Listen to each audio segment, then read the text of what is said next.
Welcome to Makers International, a podcast of makers from 3 countries, 2 continents, and featuring 5 guys separated only by the same language. Here's your host, Richard Morley. Hello. Good morning, good afternoon, good evening, good night, good times, whatever time it is, and wherever you're listening. That's how you do it, Alan. Join with me, as always, Mr. Chris Cute. How are you doing? Mr. Alan Robinson. How are you doing, fellas? He doesn't know what to do now. Unfortunately, Joe can't make it this week. He is poorly, so we're sending some anti-poorly vibes over to Joe. Hope you feel better soon, buddy. And also, he's back from his 37 trips down to the post office, so hopefully, sometime in 2017, I will get my T-shirts and all the other stuff he's been hoarding for the last goodness knows how long. Jamie Page. All right, am ya? Also, as you probably know, with our thumbnail that Chris studiously did for us, we have all the way from Northside Custom Creations, Jake Thompson. How you doing, Jake? How y'all doing? Pretty good to be here. Excellent. I will be back with you in just a second after I've rattled out the usual starting spiel. So this week's shout outs and thank yous very quickly. We have the Red Smith, Shogun Jimmy, Jim Dockrell, Ragtie, and Andrew McQuillan. Also, everyone that hit the like button and shared us on all the socials, etc., etc. Seriously, guys, it's awesome when you do that. So thanks to each and every one of you. Don't forget, you can listen, rate us on iTunes, do all that good stuff, and generally get in touch via the website and other social medias.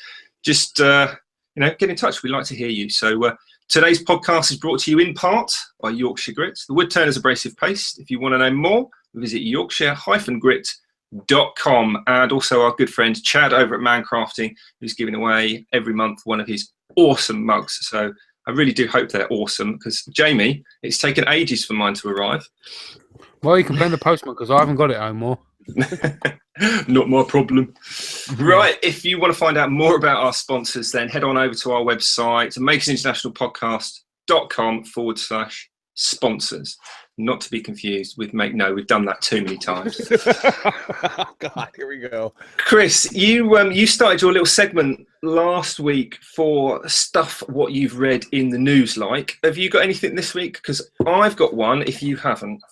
I have one, but you can go first if you'd like to, Richard. I'll pass it over to you. Just very quickly, I noticed, I think it was on Facebook, somebody made a comment in one of the groups or possibly on their profile. It flipped up on my feed anyway, about Facebook and not, if you post a YouTube direct link as a comment or as a status or something like that, then Facebook doesn't propagate it. Do you know anything about that? Does anyone?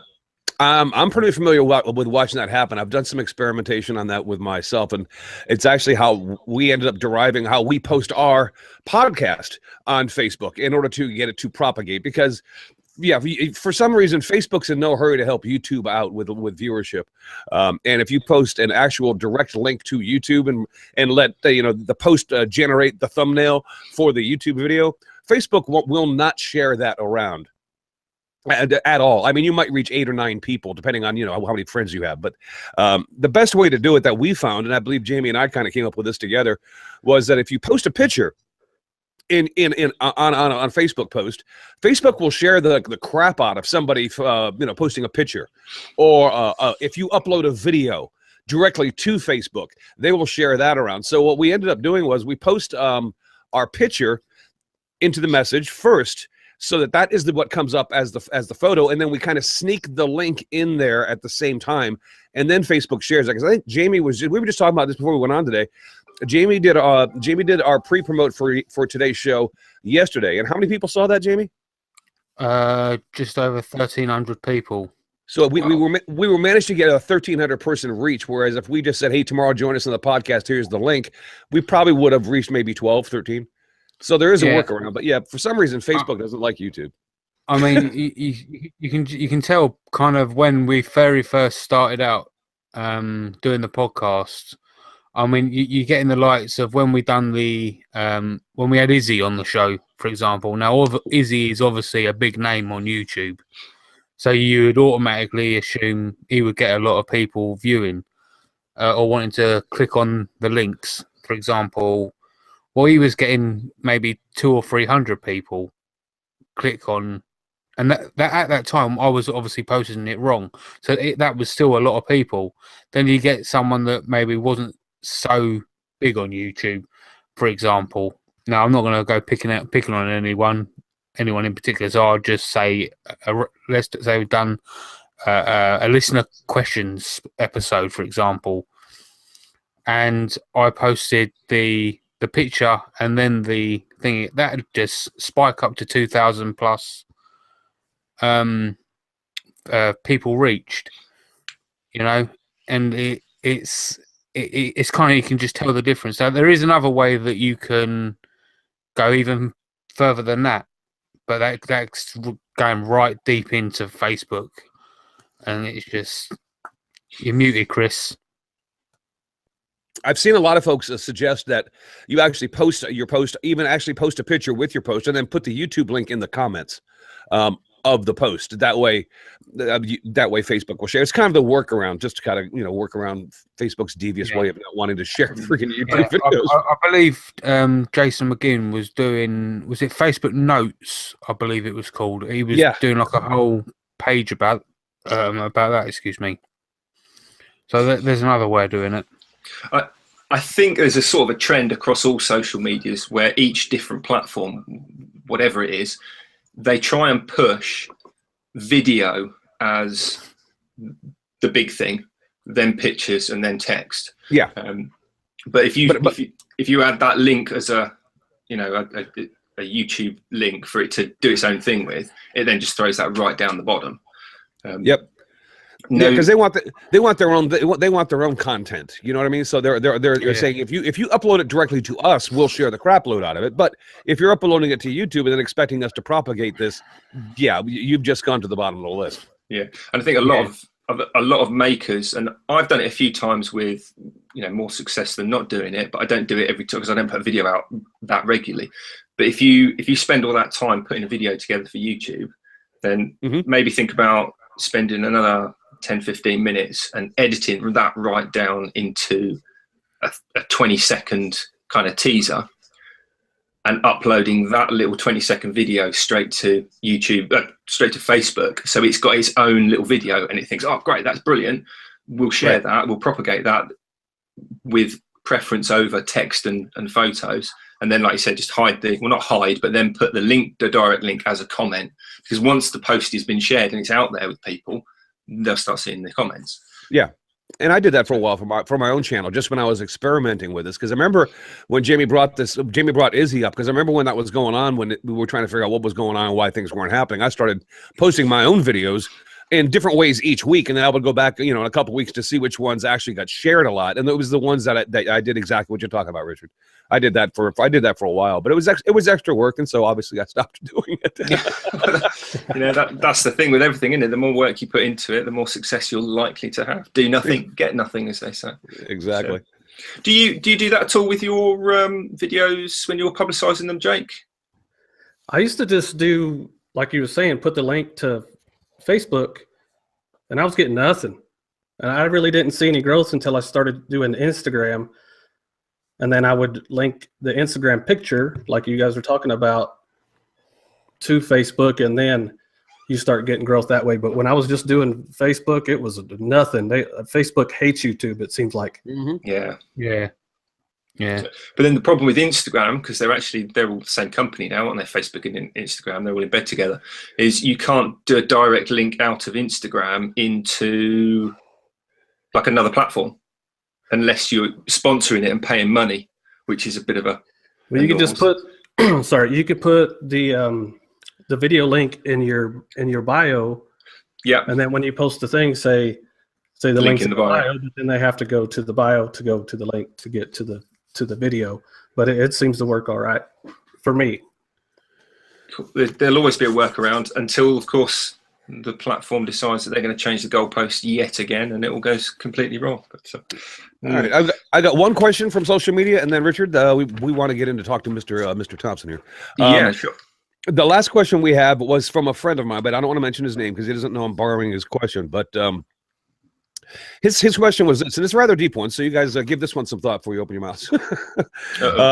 Yeah, I know that's kind of scary. He says his question was: are we as a society really at the point that instead of learning by trial and error, meaning giving a task some thought, failing, trying it again, succeeding, pushing on through, basically is what he's talking about, through trial and error, that we just Google things now? Has the thought process become obsolete? I mean, he's asking if his generation, and this is obviously a gentleman past the age of 40, is my generation the last to say truthfully, I can tell you one way to do it and 100 ways not to do it? Is so what he's looking to do is, has Google taken the learning process and diminished it, was the question that he had, because of search engines. I have an answer for that, but I'm gonna let you guys think about that and give us your input on that. What do you think, Richard? It's certainly changed the goalposts for sure. I mean, if I'm working not at home, not in the workshop, I'm out and about, I might not have the ability to Google something there and then. Right. So sometimes you have to rely on, your wit and a bit of luck and whatnot. But I think, I think as the years go on, it will become less and less, if I'm honest. I mean, you just see the kids coming home from school. Can I borrow your laptop to use Google to do my homework? Right. So, well, let me ask. I'll tell you what. And Alan, I'm gonna put you on the spot, because Alan has on several occasions in this podcast mentioned that he learned to do what he's doing via YouTube, which at the time when Alan was going through it was actually associated with Google. So let me put that question to you, Alan. What do you think? I want to say yes. I learned most of what I know in here anyway from YouTube and Google. And I've even went as far as, you guys know what Cortana is? I think it's like the same thing as Siri. Yes. It's on my PC. I had an extra set of speakers at one time. They're gone now. Set up in the corner of the shop so that anytime I was working, I didn't even have to touch a device. I would just say, hello, Cortana. And she would wake up and say, yes, Alan. And then I would say, break down this fraction for me, please. And then she would do it, and my work would continue without missing a beat.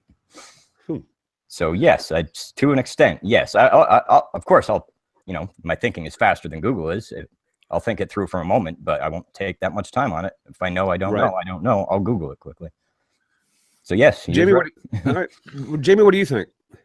Yeah, I think I definitely have to agree with Alan. There's certain aspects that obviously Google can't help you with, sort of like Google. I mean, I suppose there is. I mean, there's some weird stuff on Google.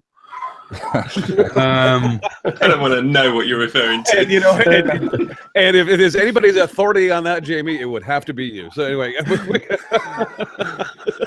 but I've got to kind of agree both with Alan and Richard. To be honest, I think it has kind of overtaken a little bit. All right, and it is kind of a shame. Well, I tell you what, I'm going to be the oddball if I can, and disagree with the three of you, because I do think what Google has done, and the search engines in particular, it could be any search engine, but I mean everybody uses Google, so what the heck, let's just go ahead and use that. I think what it may have done is it may have increased the learning curve. But at the end of the day, people still have to get out there and do it themselves and figure out the problems they have. So it may have jump-started the process a little bit as far as this, people starting out doing things. But at the end of the day, you still got to do the work. And if you run into a problem, you've still got to figure it out. And it's a lot quicker in most cases, if you have any sort of common sense about making things, to figure it out on your own a lot faster than you could Google it and look for somebody to find a specific answer to a question. It's like owning a 1952 Delta table saw and trying to find a spare part.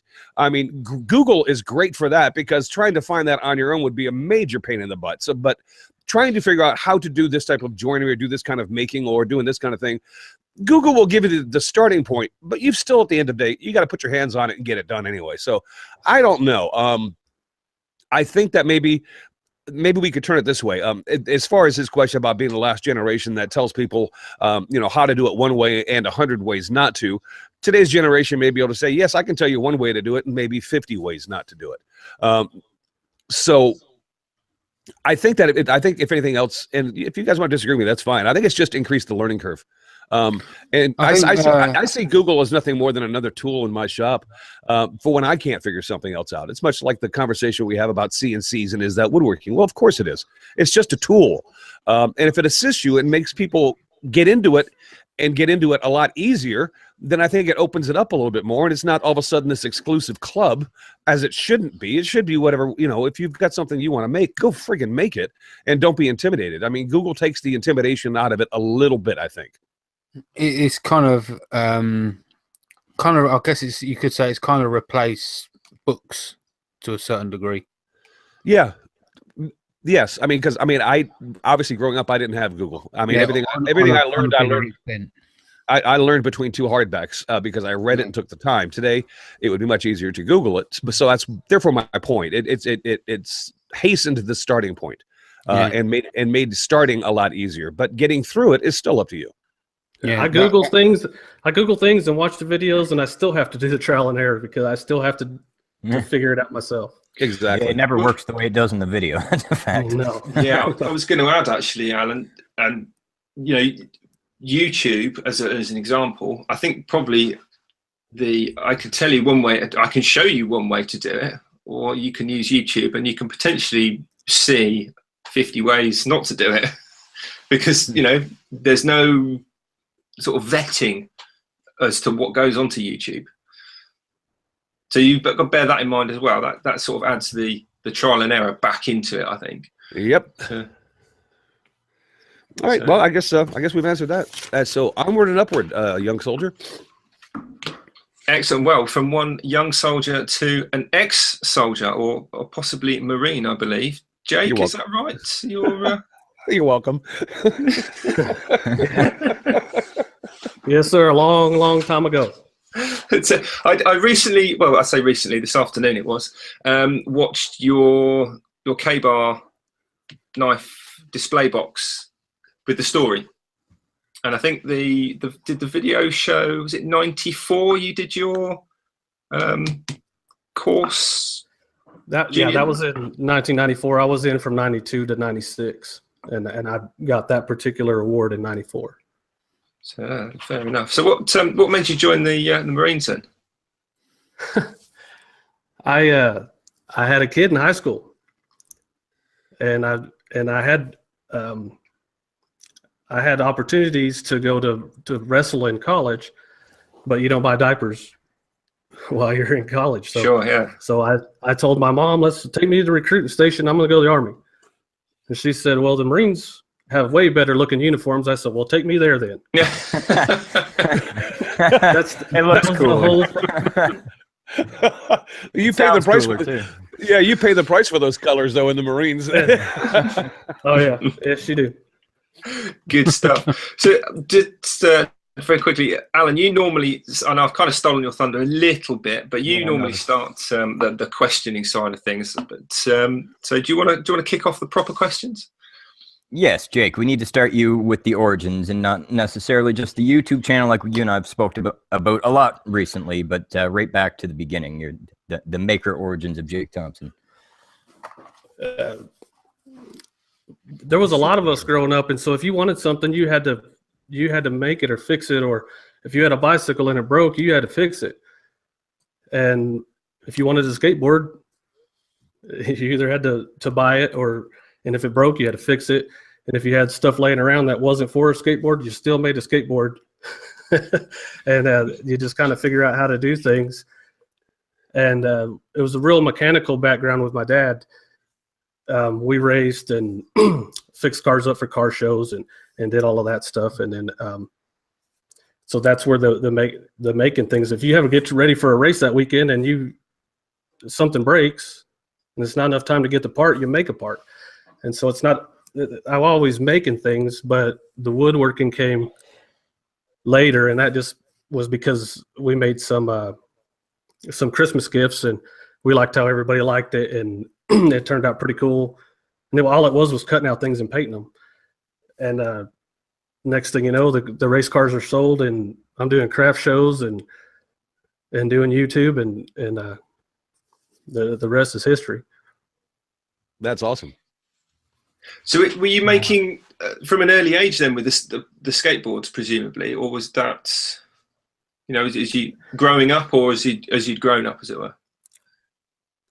Just, it was a big family. And, you know, you had a mom and dad there. Mom cooked and dad went to work, and us kids were there, you know, doing what kids do and raising hell. Yeah, we were. The words right out of my mouth. Nice. We were not nice at anything. So everything got broke, and you had to figure out how to fix it. That's what was special about the knife was I gave that knife to a 15-year-old kid, and I know him because he's my brother, and I fully expected that thing to be used and used hard. So when I got it back and it didn't even have dust on it, that's what made that story so special, was that I gave it to a kid and he thought enough of me to not even open that thing for 22 years. So that's what he saved it and preserved it. Well, Jake, I'll be the first to say thank you for your service to our country. It is very much appreciated. I respect all veterans. Jesus, I even respect Richard. And that's scary. You're welcome. Can't say it without laughing, though, can you? No, I truly, I can. And Richard knows I'm just like, well, how do you British pipe? We just take the piss out of each other. That's how you. Absolutely. But yeah, I absolutely love that. And I have two brothers, Jake, that were there, and they're both retired. One Army, one U.S. Air Force. So I mean, I know what you guys go through. So I just want to say thank you very much, because it is appreciated. You guys, and you guys that have served and are serving now, don't get told that enough, in my opinion. You're welcome, and tell your brothers thank you. No, yeah, well, no, to hell with them. Yeah, there's a lot of the same comments in the chat section as well. Are there? Oh, good. Well, you know what? Good. I'm glad I'm not alone here. I do have a question for you directly from a fellow YouTuber, and I think a friend of yours, Jake. Dirk Gibbons from Sumo's Project messaged us earlier today, and he said, I have a question for Jake that I want you to ask. And his question, and I'll say it verbatim, and then you can kind of figure out what he means by it. He says, Jake's videos are always interesting. What is the thought process when deciding what to make?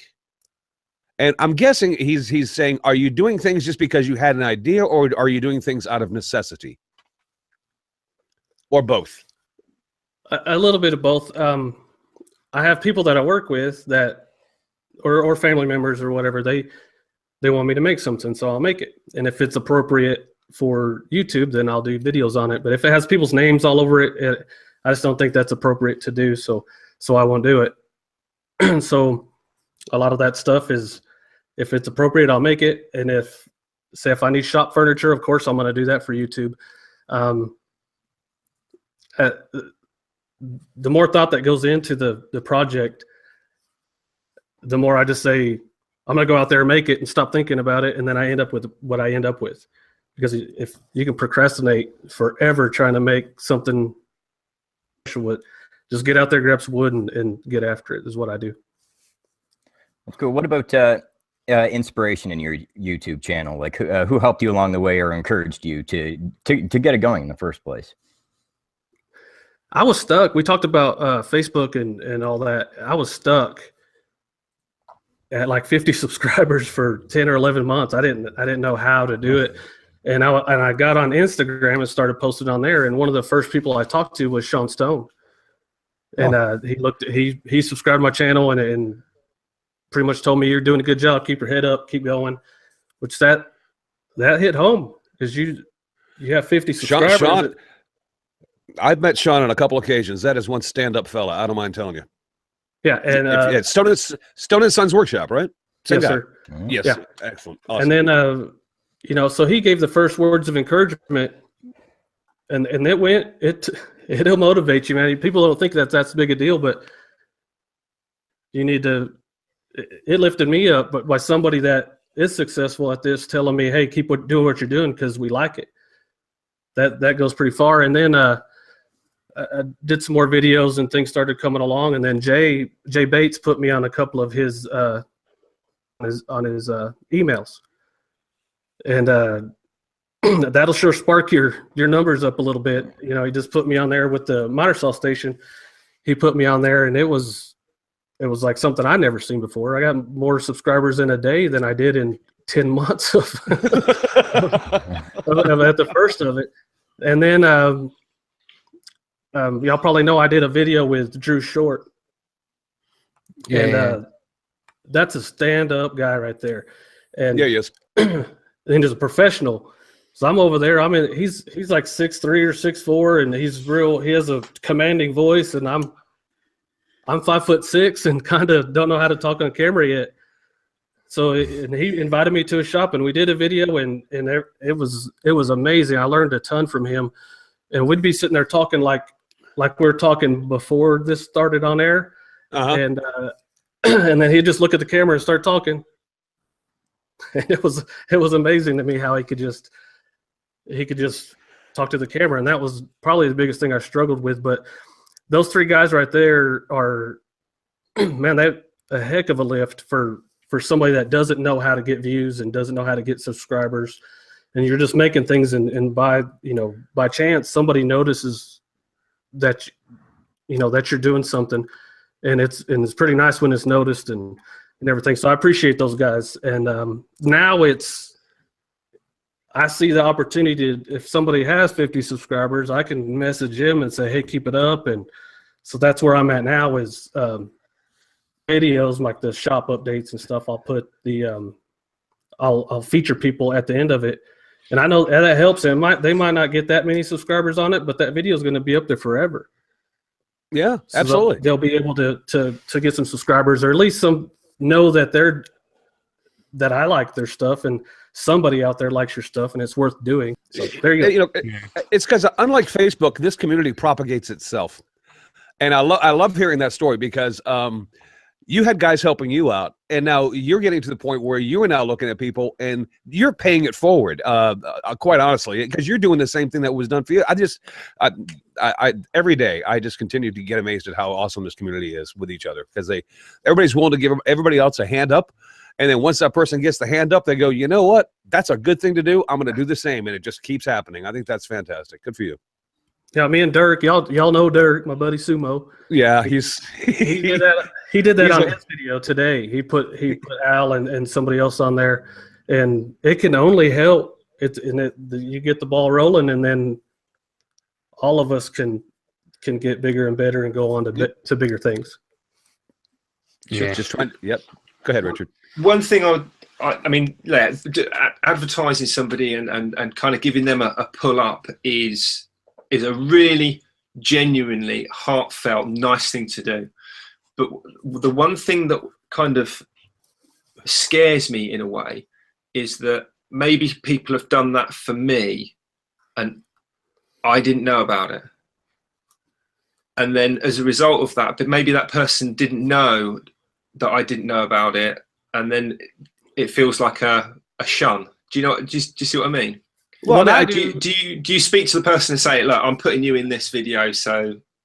Absolutely. And they'll know, because either I'm going to tell them beforehand that, hey, send me a sticker so I can put you on my videos and I can show your sticker. Or when I post it on Instagram, I can tag them in it and say, hey, or I can message them on Instagram. They're going to know that I did it for them and that I appreciate what they're doing. Sure, because personally, I would hate to think that somebody's done that out of the goodness of their heart to me, and I didn't know.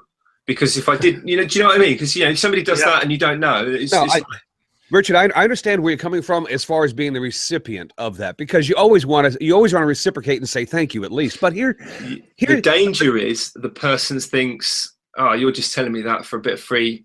Do you know what I mean? They expect something in return. It's a very delicate. Well, not really, because the way I look at it is this, and Jake, I'm sorry, but Richard, when I give something like to charity. Yeah, because we spoke about that, didn't we? Yeah. Yeah, if you do something for somebody, and if you are genuine about doing it, then you'd expect nothing in return, because you don't turn around and do that and then tell everybody in the world, hey, look at me, I'm such a good guy, I did this. You do it out of the goodness of your heart. So whether you get something in return for it or not should not matter to you whatsoever. And if you find somebody who that does matter to, well, then they didn't really necessarily do that out of the goodness of their heart then, did they? They did it expecting a return.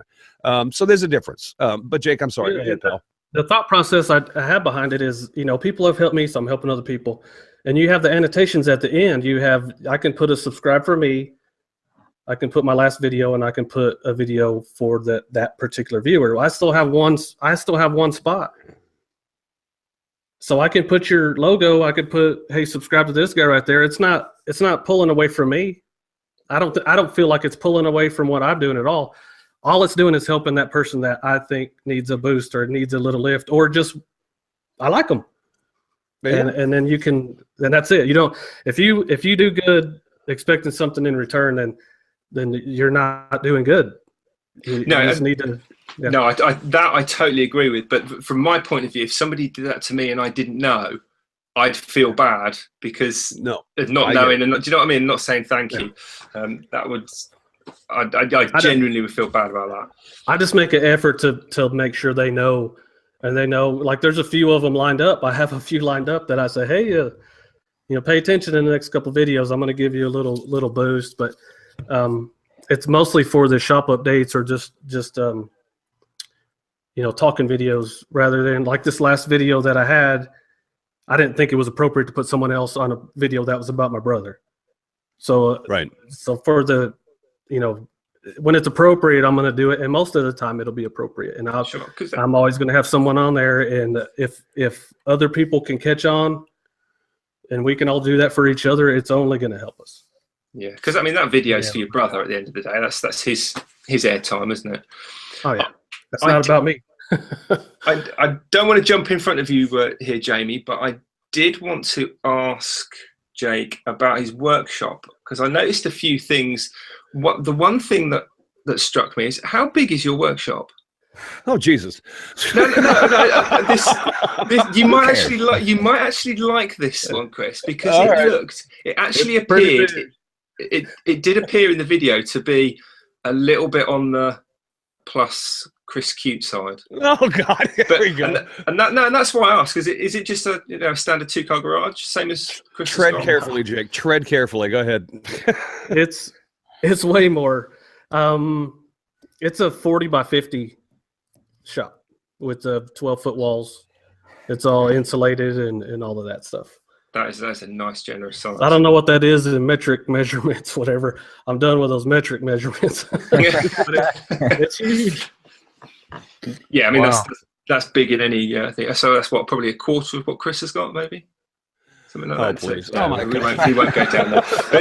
But whilst I was kind of ignoring the video and just looking in the background, your bench has got 2 random holes in the middle of it. Why has it got 2 massive holes in the middle of your bench? Before I built the miter saw station, I had that bench up against the wall. And if you look closer, there's an outline of a chop saw. So I have dust collection hooked to the back of it, and it worked all right, but it was I moved it away from there, and I never put another top on it. So that's it used to be the miter saw table. Good reuse of materials. I wondered if you got like a trash can underneath it and you just kind of scoop all the rubbish into that and then pull the bin out from underneath. But that'd probably be a good idea, but that's totally not what's going on. Yeah, well, I'm actually not like Richard. I'm not going to ask about the workshop, but it's going to be close. Boxers or briefs? Oh Jesus! You kind of jumped the gun there, Jamie. I didn't think he'd do that soon, but it's boxers. Yeah, I think he wants an answer. I think he wants an answer, Jake. Go for it. What grit? 2000. He found a new way to ask. Oh God! I can't even believe I'm about to ask this because I didn't hear what your answer was, and I guess that Jamie feels that's important. So what was the answer again, Jake? Boxers. It's boxers. We call the briefs whitey tighties around here. Yeah, that's what we call them too. That. Yeah. 2000 grit boxers. That may be the first follow-up to Jamie's question that's ever occurred on this podcast. I'm sorry. I apologize for that. Just wait till next week. Uh-oh. Oh God, Jake! I'm going to change the subject quickly. I've seen you. I've followed your channel and I've watched a lot of your videos, and you've done a lot of cool stuff. And somebody's bound to ask, and and before they do, I'll ask it for them. Do you have a favorite video or project that you've done so far? The miter saw station is the most useful, but I had it like as of right now, it's my brother's knife video.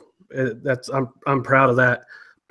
And before that, I made a cedar chest for a niece that had passed away, and kind of did a similar kind of video, just kind of like just a remembrance of her. And I'm proud. I'm very proud of that. Like, so it's proud. I got the knife and the cedar chest, but the most useful and probably the best was the miter saw station project that I did, because I totally needed that, because I was a mess before that. Yeah, I can understand that, but I can also understand the emotional attachment that involved with the other two videos, and why you would have a special place in your heart for those too. Okay, cool. Yeah, because both of those videos that you brought up that have personal connections were actually fantastic videos, and your latest one about the knife was just I love that too. But that, yeah, and that miter saw station is killer. I mean, that's just kind of out there. It's like good work, man. Nice. Thank you. We've got a question from Matt in the chat now from Temple Boy Turnings, aka Steve Twidell. He says, "What is Jake's favorite tool to use in the shop? And if he had $2,000 to spend on a tool, what would he buy?" So you had two questions. My favorite tool, the most used, is the table saw, obviously, but I like my doweling jig. When you have lack of skills at this, that doweling jig, you can make square things, and you can attach them without, I don't even know what a dovetail is yet. It's coming, but the fancy joinery, you need to walk before you can run, and that Dalmax doweling jig is probably my favorite tool, just because it's a pretty good crutch to lean on. And if I had $2,000 to spend, I'd probably take that $2,000 and some more and buy a saw table saw. Is probably what I would do. It's an interesting one, because you do quite a bit of CNC work as well, don't you? Yeah, I do. I mean, which machine's that? It's a Laguna IQ. I love it. It's a great machine. That's more for when I make things for a craft show and I need to make 50 of them. Then that's the way I can do it. Instead of, I used to cut out crosses. I'd cut out 600 crosses, and it'd take me 2 days at the bandsaw. Just it's not practical. So now on the CNC machine, I've said it before, you just need time to practice with those things, and then you can make some pretty extraordinary things. But as far as I don't want to have a CNC channel, and I don't want to be just I'm just as interested learning the CNC stuff as I am the hand tools and the power tools and the just being a better woodworker. Yeah, and I like the way you describe that, as in learning the CNC, because you strike me as, when you talk about it, to you it's just another tool. It's not another making thing. It's it's a tool for making stuff, but it's not its own little genre of. What's funny about that is people are like, that CNC, not very many people have done it, but there's people that have the opinion of you're cheating or you're not doing anything. Well, if I just have stock this big and I need to make a sign this big, I'm still planing that down. I'm still sizing it. I'm still gluing it together. I have this project that 2 days and 15 minutes of it was only the CNC part of it. You're still doing that. All that other stuff is woodworking. So that's when you see a CNC video of mine, you'll see, that's why I don't sit there and make it look at the CNC the whole time. There's a whole bunch of woodworking that goes into doing that stuff besides the CNC part. Yeah. And one of the CNC videos that stuck out to me was the cedar, what did you call it? The lost items catching doo-wacky thing. I mean, that wasn't a off-cut of timber. That was a nice bit of timber that you'd acquired from somewhere. Whereabouts in the States are you, and where that is? What's it like for getting materials? Do you have to drive for 3 weeks, or have you got something just around the corner, or that's it? Because people that live relatively remotely in the States might have to drive for a longer period of time than somebody that's right next door to a mill. I don't think we're quite as bad as 3 weeks, but yeah, okay. Well, I put an Instagram post the other day of we have this place here called the Cadillac Ranch, and this some old crazy guy put a bunch of Cadillacs in the ground, and it's a tourist attraction, and so I went out there. But the point of the video was how am I a woodworker in Amarillo, Texas, when all we grow is Cadillacs? So I panned the camera all the way around, and there's not a tree. To the horizon, there's not a tree. So I have to when I get my hardwoods, I go to Lubbock, which there's no trees there either, but that's the nearest place for me to get a hold of it. And that's a 2-hour drive one way. So if I want to go get some stuff, that's a 4-hour drive. That particular piece of cedar, I got it from Kansas from a brother-in-law, and he gave it to me, and I started messing with it. And I'm like, man, I could make a table and sell it or something like that. But it was such a cool looking piece of wood that I wanted to keep it. And one sure way to keep it was to make it go on top of my miter saw station. That makes perfect sense. And yes, Chris, I know I probably have on 4 or 5 million occasions been told I do exaggerate slightly. Just maybe a little. Jake, you just mentioned that you got it from a brother-in-law. Let me, if you don't mind, let me ask you some personal questions. We know about your brother. Are you married? Do you have kids? I have kids. My oldest kids are 25 and 22. My daughter is also a Marine. Oh, is she really? Yes. Semper Fi. Awesome. Yeah, and so that's something to be proud of. And here we are. Aaron, the one running around in the videos, he's been around, and he went to go live with his dad. So that's something that it kind of sucks, but that's where he needs to go, and we'll deal with that stuff as it comes along. But you're a family man, is what I'm getting. Yes, at. sir. Okay, there you go. Sir. All right, there you go. Rock and roll. Well, and if you don't mind, do you mind telling us what do you do for a living? I mean, are you do this as a trade, or do you have another job altogether? I have another job. I work security for the state of Texas, and don't really want to go into that too much. But I like the people I work with, and I work 4 days on, 4 days off. So that's how I get the time to do this YouTube stuff, is the schedule that allows me to do. Well, that's awesome. And just let the trolls take note. I mean, Jake has a gun. Leave him alone. I'm in Texas. Everybody has a gun. Oh, hell yeah. I was going to say, I didn't want to stereotype, but... Go ahead. Go ahead. Oh, that's fantastic. We've got a couple more questions from out in the chat. We've got one from Sophie from Make It Soph. She said, what projects are next, Jake? I have a Craig Foreman, and I need to make a cabinet for it.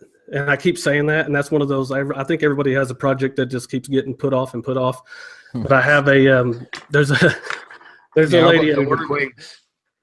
I don't know if y'all do the cornhole board games, the yard games, horseshoes and cornholes, but I need to make a scoreboard for this lady I work with, and I've been putting that one off for a while, but that one is definitely next. And I think I'll be doing first time I'll be doing a mortise and tenon, and I'll be doing that with a router, so I think Richard will be happy.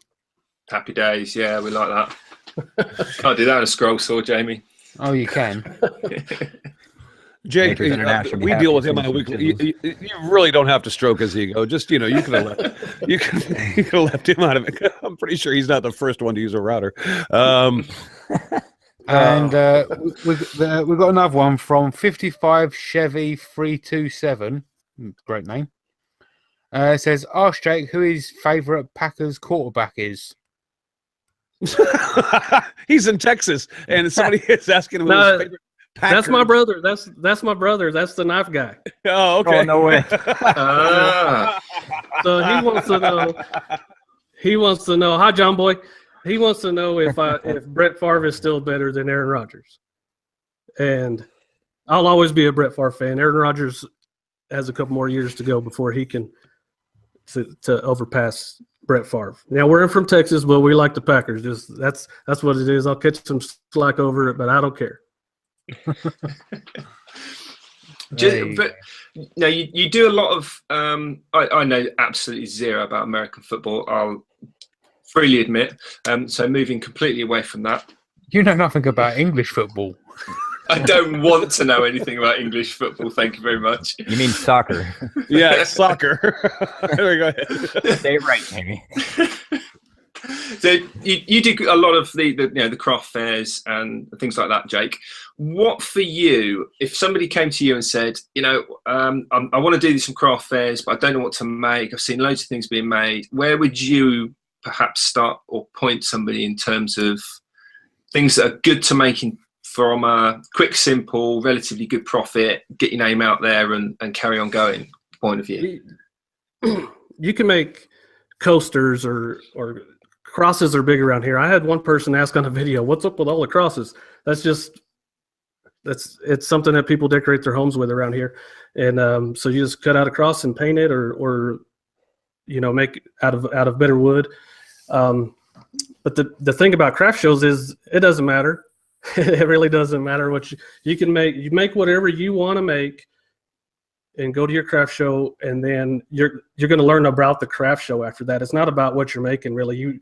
You really need to learn how to do the craft show, and I mean it helps to have good products, but it's whatever you want to make. It needs to be small enough that you can take a lot of them to the show, so that transporting them back and forth isn't a hard thing to do, and go to a small one first. Our first one was at an old folks home, and we had a table with some stuff on it. But the real mistake was we went after lunchtime, and they were all taking naps. So basically, we got to figure out how to load the truck, how to get the stuff unloaded, how to break it back down, and how to get it out of there. So it really didn't. Well, Jake, the whole selling stuff was secondary to all of that stuff.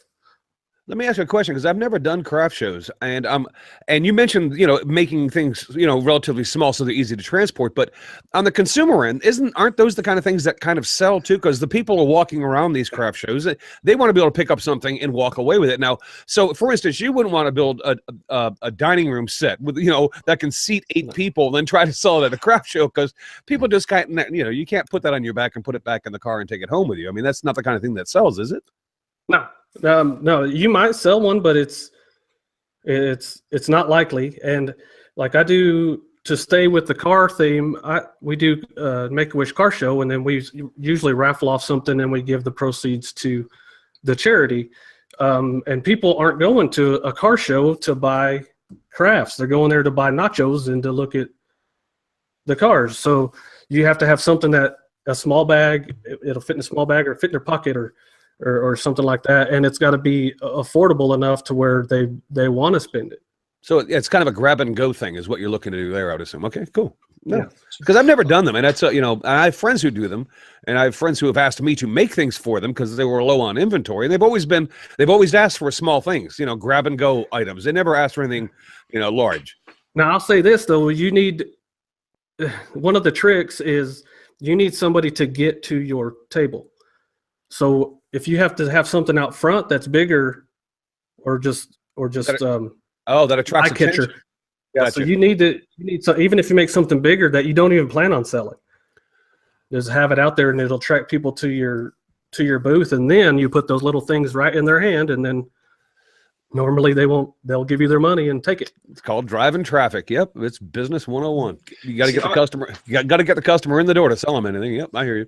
I reckon that's the best answer I've ever heard to that type of question. It's always, make this and make that and do this, but the answer was nothing to do with what to make. It was about everything else that goes to it, and that makes so much more sense. I mean, you've got to have stuff to sell, but yeah, I think you just knocked that answer out of the park there, Jake. Nice one. Oh, that was genuinely good. You know what? I don't want to make this a constant thing, but this may become a weekly feature on this podcast.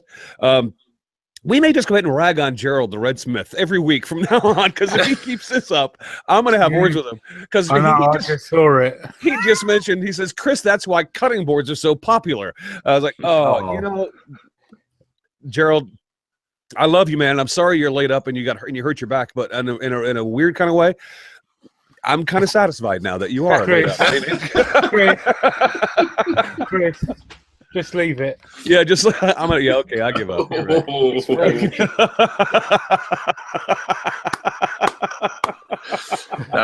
That's low. Oh, Yeah, that's I freaking love Daryl. Anyway, dear, oh dear. Makers International, insulting people of any nationality. That's what we're here for. well, let me ask a question. And since Joe's not here, but he's still gonna have to edit this. Joe, heads up, you may have to edit this. I'm asking because I'm curious. Is "dude" a French word? I'm just curious. is that anyway? All right. I think it's French Canadian. Yeah. Translates as pat lap. At least I didn't say Pat Lap. I just said French Canadian. Well, maybe if you put apostrophe after the E, we'll be square and good to go. Okay. Anyway, I'm sorry, Richard. I just derailed us again. No, it's perfectly acceptable because I've just gone down my list of questions and then now I'm at the end of them. So I was trying to think up somewhere where we could go with question wise. So well, keep it with future, Jake. Where do you see yourself in the future? Where are you seeing? Where are you wanting your YouTube channel to go? We spoke a lot about that.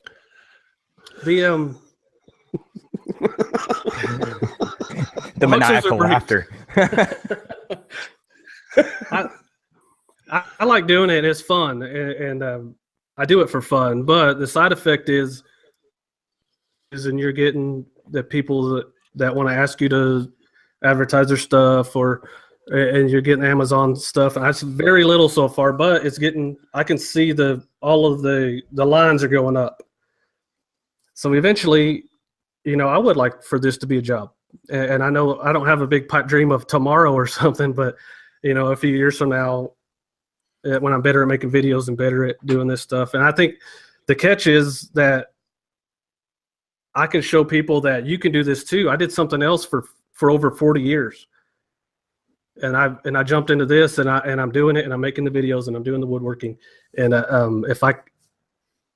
the very least, I'm going to be an example for somebody else that's later on in life, or maybe they're switching careers or they've never done this before, that you can do it. It's fun. It's therapeutic. And if you can get out there and have fun and find some happiness with your life, then by all means, go do it. If it turns into bigger things as far as or things like that, then I'm open to it, but I'm not silly enough to think it's going to happen tomorrow.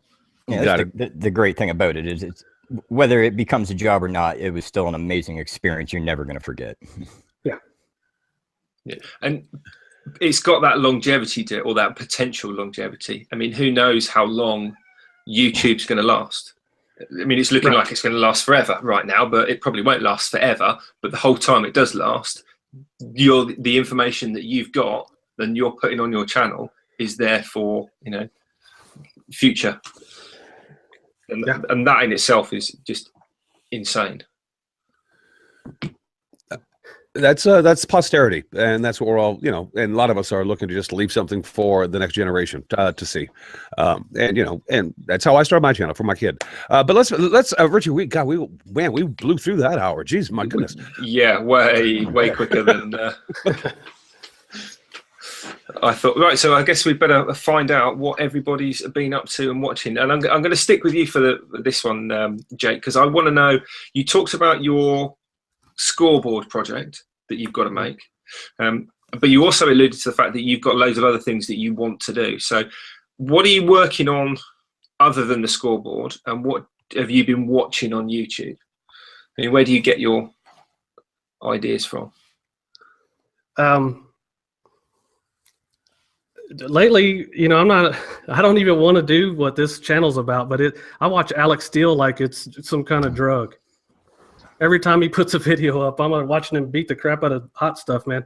And he's excited, and he does a lot of things right in his channel. So I've been watching him, and of course, I talk about sumo a lot, but me and him kick stuff off each other, and that's real fun to do. And that's the thing about this whole thing is meeting people. Like, I could talk to a guy from Australia just by picking up my phone and saying, "Hey, sumo," and it's amazing to me. But I have the scoreboard and I want to make for the foreman, and then it's time to get ready for Make-A-Wish. So I will be doing making 50 of each thing on the CNC machine. That's what I'm doing. Awesome. Cool. Have you been working on anything, Chris? Are you still doing more Christmassy related toy-ish things? Yeah, I mean, and I'm going to keep doing them, and I'm trying to get ahead of schedule, Richard, as far as blimey. Because I'm trying. Well, here's why I started so early. Just so people know, it's because I wanted to get at least a dozen of these toys done. So I had like 12 months of Christmas, or 12 projects of Christmas going into it. Because 12 months is kind of pushing the envelope on advancement. I misspoke. Excuse me. Anyway, all right. So forget about the theme for a second. And the reason why I wanted to do it so early, because I knew that I was good, and like most of us around, and I'm going to assume that the same was with you, Jake.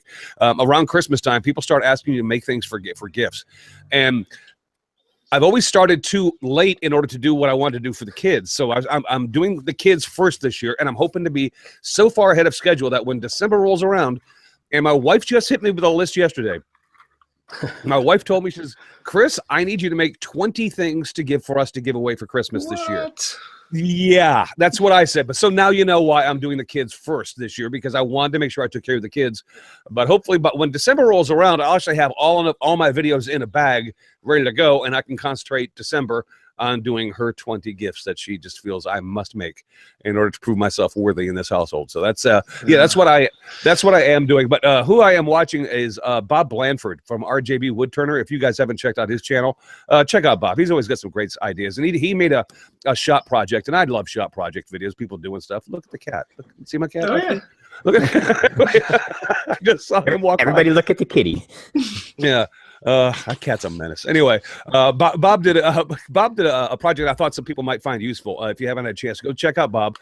You might find it useful. He ended up making a shop cart for his shop, and it's a little organization thing that he did for himself for next to his lathe, and holds little its and bits, but it's on wheels. And if you're interested in shop organization, you just kind of like watching guys do shop projects, then check that out. So Bob Blanford over at RGB Woodturner is who I've been watching.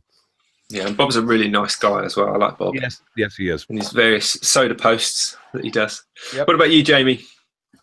Yes. I'm not really working on anything at the moment. You're still recovering from your 48-hour session on the scroll saw. Yeah, and the rest. But yeah, I'm not really working on anything at the moment. But with regards to my shout out, before I give that, I just want to mention a couple of things. Firstly, Eloy Escajado. He's just, as of today, passed, today being Sunday, from the day we record, just passed 5,000 subscribers. All right, congratulations. Well done. Well done, man. Well done. Escajado. And if you haven't subscribed, go and make it 5,001. The other thing is, Javi on Sweater has got his 30-day almost impossible challenge going on at the moment. So you can go to javi.com to find out more information on that.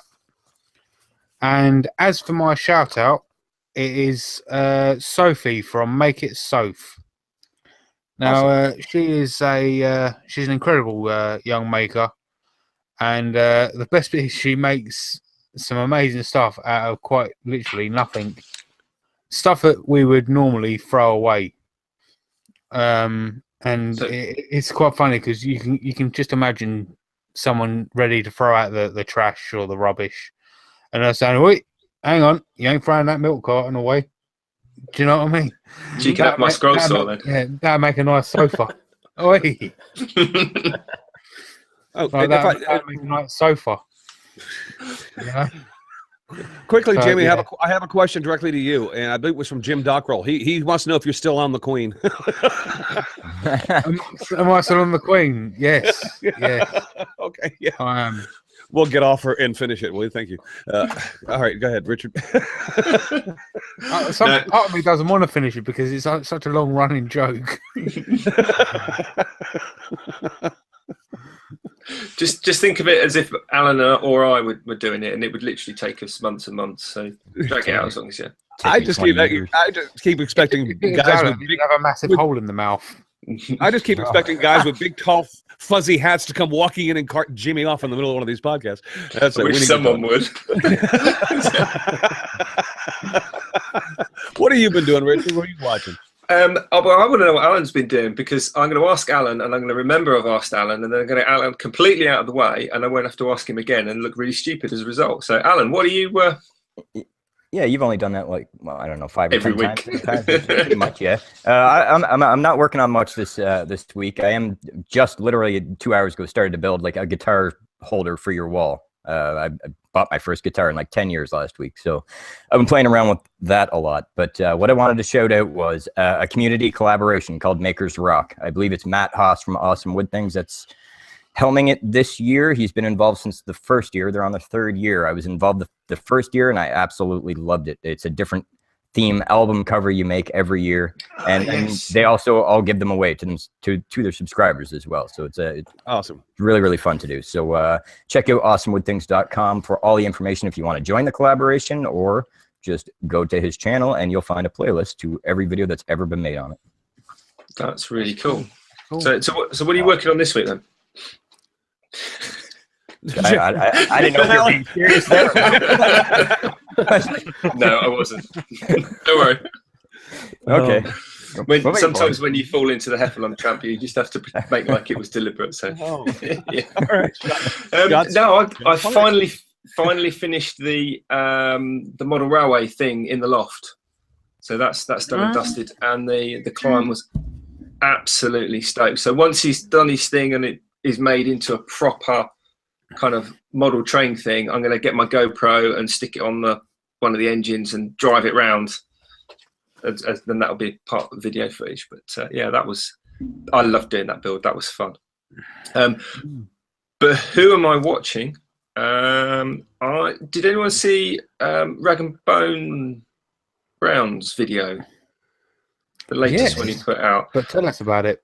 Well, if you haven't seen, I mean, you guys obviously have, or Jamie obviously has by his reaction. But if you haven't, he's made a round, I think it was a coffee table, but about 2 foot diameter table, 3-legged thing, out of plywood.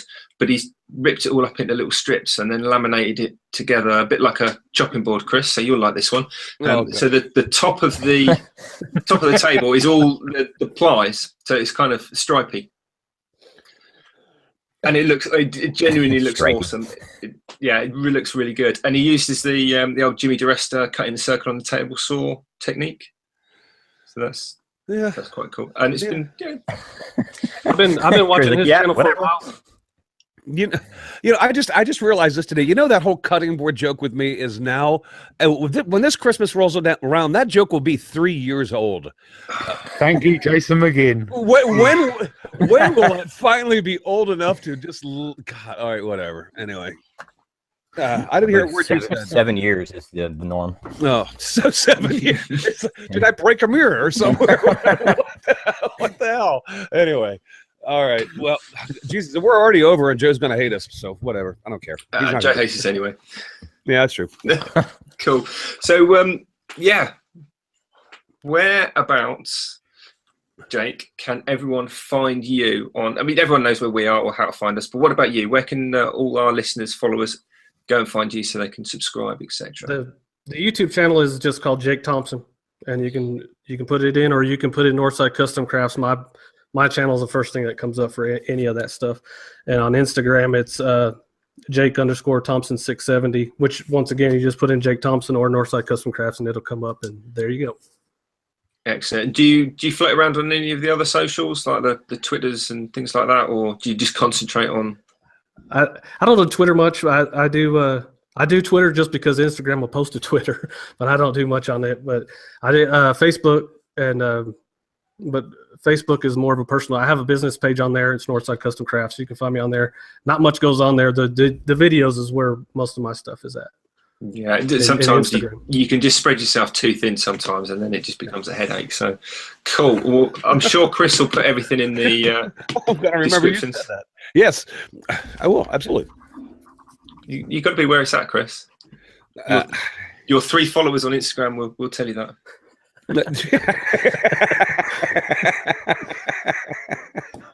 Thank you, Richard. Wicked. Well, presumably there's still somebody still watching, so I'm going to say thank you if you are still listening, and make sure you go and subscribe to Northside Custom Creations, because It's got to be done. And everyone else, do you want to plug your channels, or should we just leave it on the website? Let's let Jamie plug the friggin'. Go ahead, Jamie. Do your thing. Let me plug the website. It's makeitcentral.co.uk. Oh no, it's not. Okay, so thanks for listening. If you are still here, Jamie, Charles, and you below it. It's makeitsinternationalpodcast.com. Good stuff. Well, I think everyone's left now anyway, so we better say cheerio. So everyone listening, thanks for listening, and you take care. We'll see you next week. Have a great week, everybody. Take it easy, everybody. Have a week.